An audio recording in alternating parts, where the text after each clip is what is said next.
Welcome to Shravan logics Pannala. I'm Shravan Kumar Pannala అండి.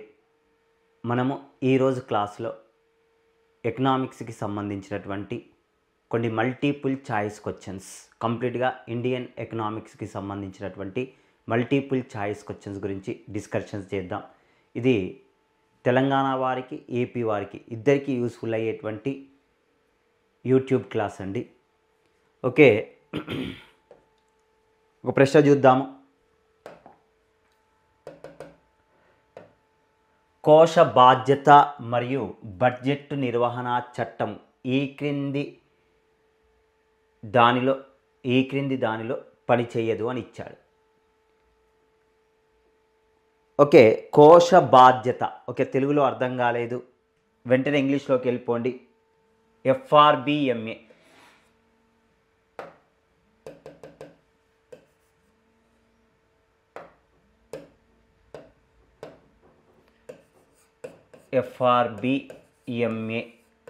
గురించి ఇవ్వటం జరిగింది. ప్రశ్న అర్థం కాలేదు, వెంటనే ఇంగ్లీష్లోకి వెళ్ళిపోండి. ఎఫ్ఆర్బిఎంఏ అంటే physical responsible budget management act అనేటువంటిది 2003లో చేయటం జరిగింది చట్టాన్ని. ఈ చట్టము ఇంప్లిమెంటేషన్లోకి వచ్చింది 2004.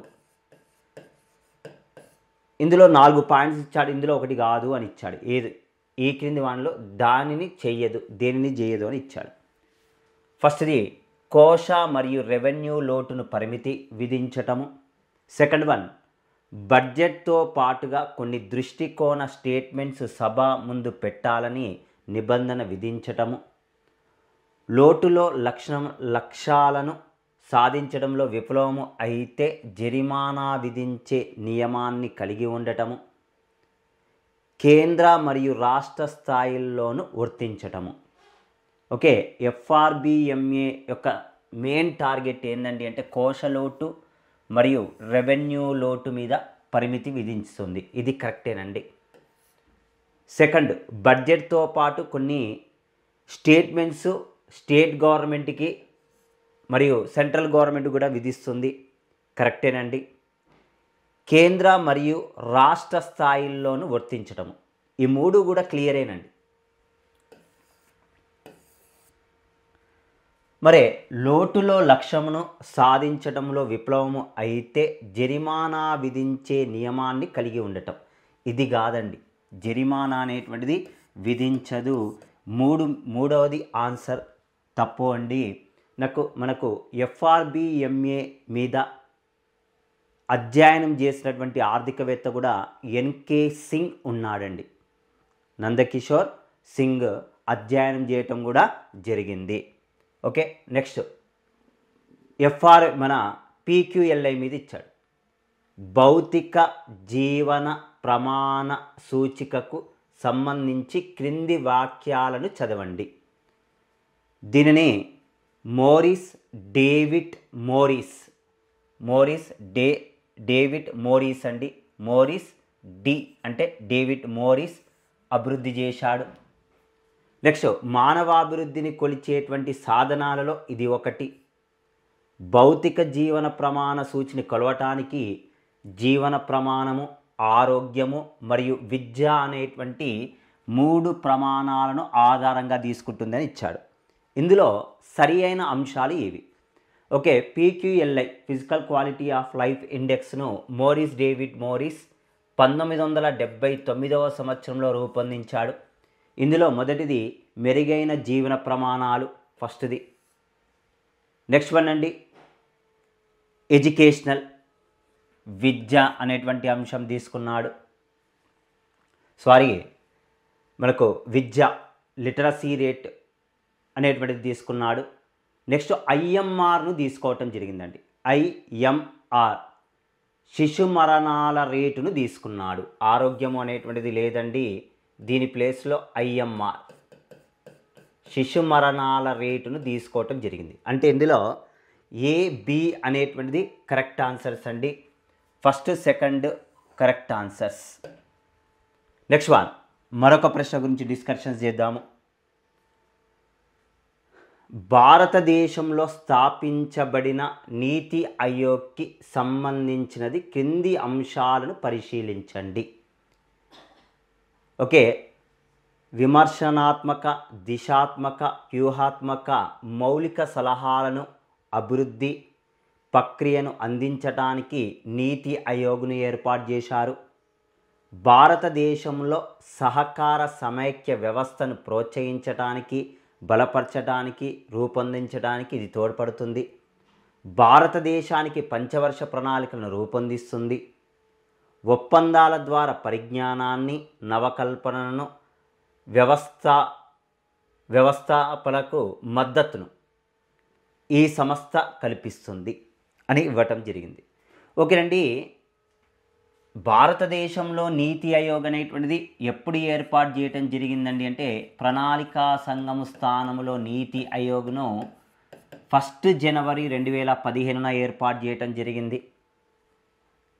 ఓకే, మరి నీతి ఆయోగ్లో నీతి అంటే national institution for transforming India, భారత పరివర్తనకు జాతీయ సంస్థగా చెప్పవచ్చు. ఓకే, ఇందులో 4 ఆప్షన్స్ ఉన్నాయి. ఇందులో A, B, D is the correct answer. A, B, D అనేటువంటిది కరెక్ట్ ఆన్సర్ అండి. మరి భారతదేశానికి పంచవర్ష ప్రణాళికలను రూపొందిస్తుందని ఇచ్చాడు. ఇది పంచవర్ష ప్రణాళికలను రూపొందించడం లేదండి. ఓకే, ఇది మేజర్గా వాస్తవానికి నీతి ఆయోగ్ యొక్క 3వ సమావేశంలో గవర్నింగ్ కౌన్సిల్స్ మీటింగ్లో 3వ సమావేశం ఎప్పుడు జరిగిందండి? 23 ఏప్రిల్ 2017 ఇప్పటివరకు మొత్తం గవర్నింగ్ కౌన్సిల్స్ సమావేశాలు 8 జరిగాయి. ఆ 8 సమావేశాల యొక్క ప్రాధాన్యత గురించి చదవండి కంపల్సరిగా. 3వ సమావేశంలోనండి నీతి ఆయోగ్ వాళ్ళు భారతదేశంలో 2012 నుండి 17 వరకు 12వ పంచవర్ష ప్రణాళిక 12th ప్లాన్ అనేటువంటిది కంప్లీట్ అయిందన్నారు. వీటికి సంబంధించిన వృద్ధి రేటు ఎంతవరకు సాధించిందని ఇచ్చాడండి అంటే 6.8% వరకు రీచ్ అయ్యారని ఇచ్చారు. ఒక పాయింట్. నెక్స్ట్ అదే సమావేశంలో 3వ సమావేశంలో 23 ఏప్రిల్ 2017 నీతి ఆయోగ్ దీర్ఘకాలిక ప్రణాళికను లాంగ్ టర్మ్ ప్లాన్స్ను ఇంట్రడ్యూస్ చేయడం జరిగింది 2017 నుండి 32 మధ్య కాలంలో. మొత్తం 15 ఇయర్స్ ప్లాన్ను ఇంట్రడ్యూస్ చేయడం జరిగింది. దీన్ని కూడా మళ్ళీ 3 సంవత్సరాల ఎజెండా అని, 7 సంవత్సరాల వ్యూహము అని, 15 సంవత్సరాల స్ట్రాటజీ అని చెప్పి మళ్ళీ 3 రకాలుగా విభజించడం జరిగింది మనకు. అంటే నీతి ఆయోగ్ వాళ్ళు పంచవర్ష ప్రణాళికలు అనేటువంటి అంశము లేదండి. నీతి ఆయోగ్లో పంచవర్ష ప్రణాళికలు అనేటువంటి అంశము లేదు. నెక్స్ట్ మరొక ప్రశ్న, మానవాభివృద్ధి మరియు పేదరికానికి సంబంధించి క్రింది భావనలను వాటిని ప్రవేశపెట్టిన సంవత్సరాల ఆధారంగా వరుస క్రమంలో కాలానుసారంగా అమర్చండి. లింగ సంబంధ అభివృద్ధి సూచిక, మానవ అభివృద్ధి సూచి, మానవ పేదరిక సూచి, బహుముఖ పేదరిక సూచి. ఈ 4 ఆప్షన్స్ ఇవ్వటం జరిగింది. లింగ సంబంధ అభివృద్ధి సూచిక, మానవాభివృద్ధి సూచిక, మానవ పేదరిక సూచిక, బహుముఖ పేదరిక సూచిక. ఇక్కడ లింగ అభివృద్ధి సూచిక అనేటువంటిది 1995వ సంవత్సరంలో జెండర్ డెవలప్మెంట్ ఇండెక్స్ను ప్రవేశపెట్టారు. హ్యూమన్ డెవలప్మెంట్ ఇండెక్స్ను 1990వ సంవత్సరంలో ప్రవేశపెట్టారు. మానవ పేదరిక సూచిని 1997లో ఇంట్రడ్యూస్ చేశారు. ఇందులో హ్యూమన్ పావర్టీ ఇండెక్స్ 2 రకాలు ఉంటుందండి. 1, 2 అనే 2 ఉంటాయి. హ్యూమన్ పావర్టీ ఇండెక్స్ 1 1997లో ప్రవేశపెడితే హ్యూమన్ పావర్టీ ఇండెక్స్ 2 1998లో ప్రవేశపెట్టడం జరిగింది. బహుముఖ పేదరిక సూచిక మల్టీ డైమెన్షనల్ పావర్టీ ఇండెక్స్ అనేటువంటిది 2010వ సంవత్సరంలో ప్రవేశపెట్టడం జరిగింది. 2010లో ఇంట్రడ్యూస్ చేయడం జరిగిందండి. మొత్తము మనకు 4 ఇండెక్సెస్ ఇక్కడ ఇవ్వటం జరిగింది. వాటిని కాలానుసారంగా ఇచ్చాడు. చూడండి, బి ఉండాలి ఆప్షన్లో, తర్వాత ఏముండాలి, బి, ఏ, సి, డి అనేటువంటిది ఉండాలి. Second one is the correct answer. Second one is the correct answer. Next మరొక ప్రశ్నకు పోదాం. ఓకే, కింది వాటిని జతపరచండి. స్కీమ్స్ ఇచ్చాడు, అవి ప్రవేశపెట్టబడిన సంవత్సరం ఎప్పుడు అనేటువంటిది ఇచ్చాడు. ఫస్ట్ వన్, ప్రధానమంత్రి గ్రామ సడక్ యోజన, సమీకృత గ్రామీణాభివృద్ధి పథకము, జాతీయ గ్రామీణ ఉపాధి పథకము, స్వచ్ఛ భారత్ పథకము అనేటువంటిది ఇచ్చాడు. చూడండి, ఇక్కడ ప్రధానమంత్రి గ్రామ సడక్ యోజన స్కీమ్, ఓకే, రహదారుల యొక్క అభివృద్ధి కోసం అండి. 500కు మించిన జనాభా ఉన్న ప్రతి గ్రామంలో కూడా రోడ్ల ఫెసిలిటీ అనేటువంటిది ఉండాలి. 2000 ఇయర్లో ఇంట్రడ్యూస్ చేశారు. ఆప్షన్ 3లో ఉంది ఇది. నెక్స్ట్, సమీకృత గ్రామీణాభివృద్ధి పథకం, IRDP, integrated rural development programme అండి. ఇది గ్రామీణాభివృద్ధి పథకంగా 1978-79 సంవత్సరాల్లో ప్రవేశపెట్టారు. అంటే ఆప్షన్ 4th. నెక్స్ట్, జాతీయ గ్రామీణ ఉపాధి పథకము, నేషనల్ రూరల్ ఎంప్లాయ్మెంట్ ప్రోగ్రామ్, 1980లో ఇంట్రడ్యూస్ చేయడం జరిగింది. 1980వ సంవత్సరంలో, అంటే ఆప్షన్ 1 ఉంటుంది. స్వచ్ఛ భారత్ అభియాన్, స్వచ్ఛ భారత్ అనేటువంటి స్కీమ్ 2014వ సంవత్సరంలో ఇంట్రడ్యూస్ చేశారు. అంటే ఆప్షన్ 2 ఉండాలి.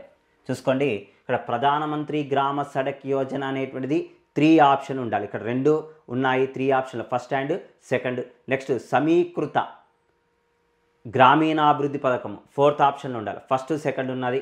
తర్వాత జాతీయ గ్రామీణ ఉపాధి పథకము 1980వ సంవత్సరంలో ప్రవేశపెట్టడం జరిగింది. Option first 1 is the correct answer.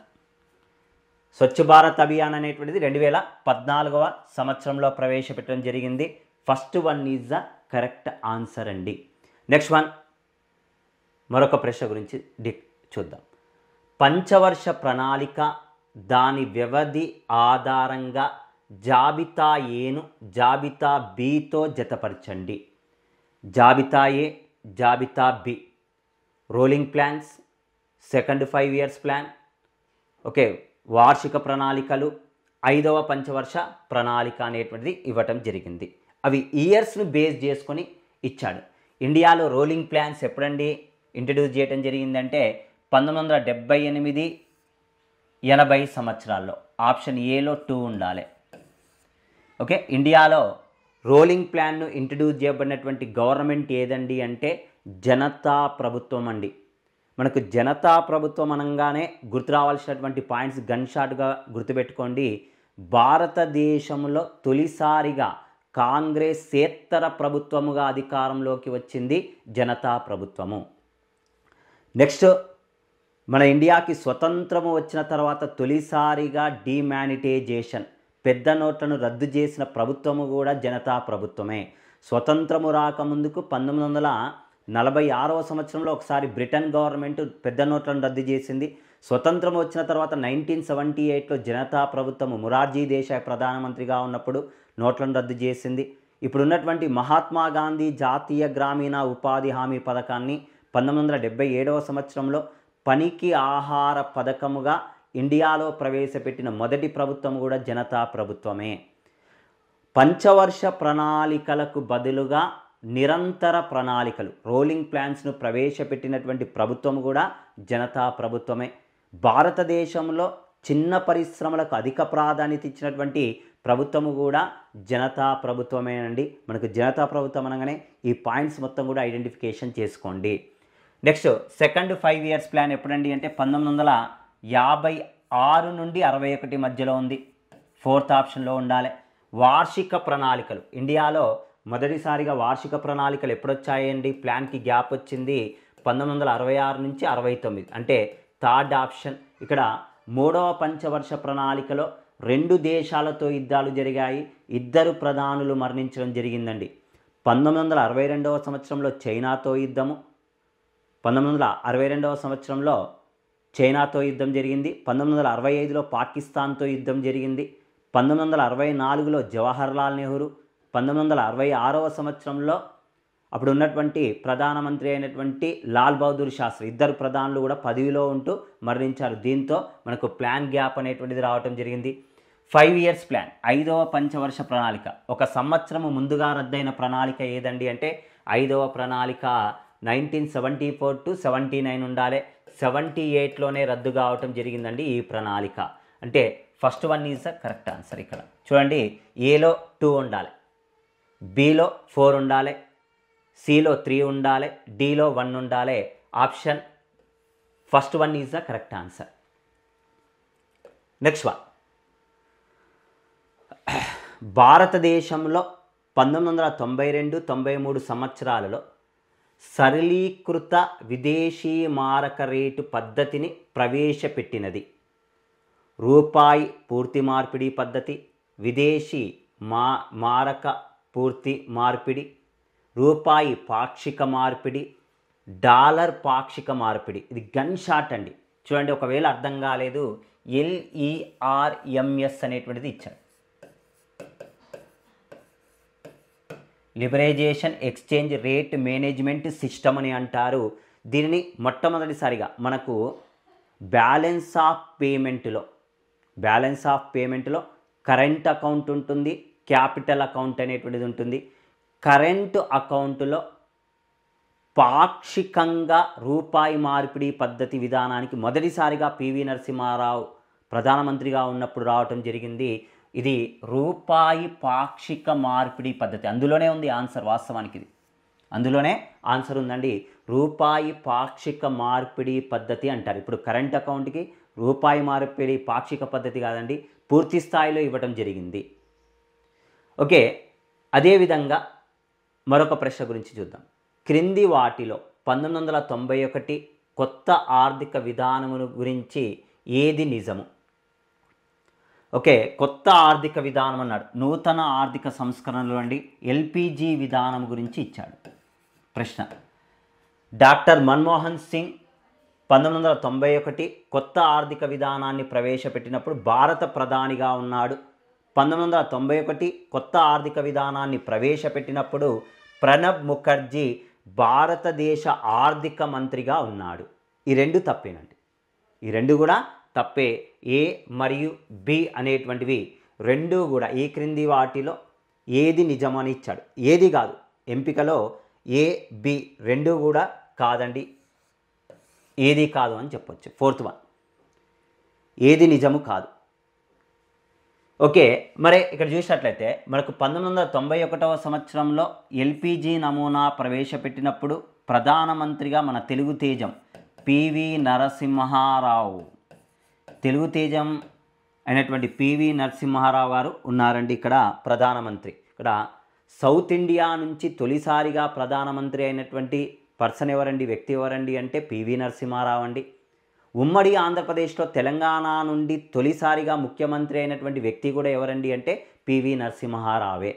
Next 1991 సంవత్సరంలో కొత్త ఆర్థిక విధానాన్ని ప్రవేశపెట్టినప్పుడు ప్రణబ్ ముఖర్జీ కాదండి, డాక్టర్ మన్మోహన్ సింగ్ గారు, మన్మోహన్ సింగ్ గారు ఆర్థిక శాఖ మంత్రిగా ఉన్నాడు. ఈ రెండు కూడా తప్పేనండి. ఇందులో ఏది నిజమని ఇచ్చాడు, ఎంపికలో ఏది కాదు అండి ఆన్సర్. నెక్స్ట్ మరొక ప్రశ్న గురించి డిస్కషన్స్ చేద్దాం. క్రింది ఉపాధి పథకాలను ప్రారంభించిన తేదీలను ఆధారంగా కాలానుసారంగా అమర్చండి. స్వర్ణ Jayanti Gram Swaraj Yojana scheme, Swarna Jayanti Gram Swaraj Yojana scheme, Swarna Jayanti Shahari Rozgar Yojana scheme, rural landless అండి, rural landless employment guarantee programme, Jawahar Rozgar Yojana scheme అనేటువంటిది ఇంట్రడ్యూస్ చేశారు. ఇక్కడ స్వర్ణ జయంతి గ్రామ స్వరాజ్ గార్ యోజన స్కీమ్ను 1999వ సంవత్సరంలో ఇంట్రడ్యూస్ చేయటం జరిగింది. నెక్స్ట్ స్వర్ణ జయంతి షహారీ రోజ్గార్ యోజన స్కీమ్ను 1997లో ఇంట్రడ్యూస్ చేయటం జరిగింది. రూరల్ ల్యాండ్లెస్ ఎంప్లాయ్మెంట్ గ్యారంటీ ప్రోగ్రామ్ను 1983వ సంవత్సరంలో ప్రవేశపెట్టడం జరిగింది. జవహర్ రోజ్గార్ యోజన స్కీమ్ను 1989వ సంవత్సరంలో ప్రవేశపెట్టారు. ఇక్కడ చూడండి, ఫస్ట్ మనకు రావాల్సినటువంటి ఆప్షన్ డి ఆప్షన్లో ఉండాలి. గన్ షాట్ అండి. Second one is the correct answer. D తర్వాత బి ఉండాలండి. డి ఇక్కడ ఆప్షన్స్లో తప్పు వచ్చింది. స్వర్ణ జయంతి గ్రామ స్వరాజ్ యోజన డి, బి తర్వాత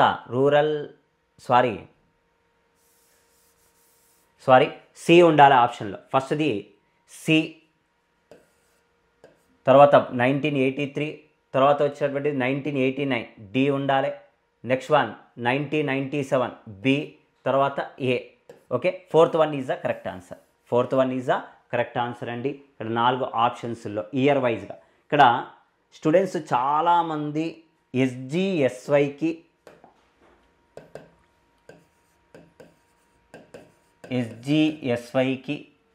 ఎస్జిఆర్వైకి చాలా డిఫరెన్స్ అనేటువంటిది ఉంది. ఎస్జిఆర్వై అనేటువంటిది 2001లో వచ్చింది. సంపూర్ణ గ్రామీణ రోజ్గార్ యోజన స్కీమ్ అనేటువంటిది 2001వ సంవత్సరంలో రావటం జరిగింది. స్వర్ణ జయంతి గ్రామ స్వరాజ్ యోజన అనేటువంటి స్కీము 1999వ సంవత్సరంలో ఇంట్రడ్యూస్ చేయడం జరిగింది.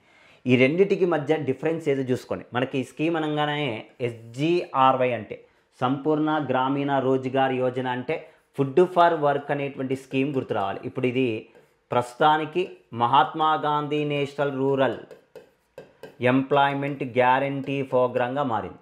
ఎస్జిఎస్వైలో కొన్ని పథకాలను విలీనం చేశారు, ఐఆర్డిపి అని. నెక్స్ట్ ట్రెజమ్ అనేటువంటి స్కీమ్ అండి. డాక్రా scheme. Next million wells scheme, SITRA, Ganga Kalyan Yojana. ఈ స్కీమ్స్ మొత్తం కూడా ఎస్జిఎస్వైలో విలీనం చేశారు. ఈ ఎస్జిఎస్వైను మళ్ళీ ఎన్ఆర్ఎల్ఎంగా పేరును మార్చారు 2011లో. ఓకే, కంపల్సరీగా మనకు రావడానికి ఛాయిస్ ఉంది. ఇక్కడే స్టూడెంట్స్ ఏ పథకం ఎందులో మెర్జ్ అయింది అనేటువంటిది కంపల్సరీగా చూసుకోండి. గత వీడియోల్లో కూడా చెప్పడం జరిగిందండి. ఎవరికైనా డౌట్ఫుల్ ఉంటే చూసుకోండి, వెతుక్కోండి, ఉంటుంది కంపల్సరీగా. Next one, make in India భారత్లో తయారీ చొరవకు సంబంధించి క్రింది వాటిలో ఏవి ఒప్పు? తప్పు కాదండి, కరెక్ట్ అయినటువంటివి గుర్తించండి. పెట్టుబడులకు మార్గం సుగమనము చేయటము, ఆవిష్కరణలను పెంపొందించటము, భారత్ను తయారీ, ఆకృతి మరియు ఆవిష్కరణల కేంద్రంగా తీర్చిదిద్దటము, అత్యంత ఆధునిక మౌలిక సౌకర్యాలను కల్పించడం. మొత్తము 4 ఆప్షన్స్ ఇవ్వటం జరిగిందండి. ఈ 4 ఆప్షన్స్ కూడా కరెక్టే ఆన్సర్స్ అండి. ఇందులో ఈ క్రింది వాటిలో సరి అయినవి ఏవి అని ఇచ్చాడు. ABCD. Third option is the correct answer. అన్ని ఆప్షన్స్ కూడా కరెక్ట్ ఆన్సర్సేనండి. అన్నీ కూడా ABCD is all is the correct answer. ఓకేనండి, ఇది ఈరోజు క్లాస్ అండి. మరొక క్లాస్లో వేరొక టాపిక్ గురించి డిస్కషన్స్ చేద్దాం.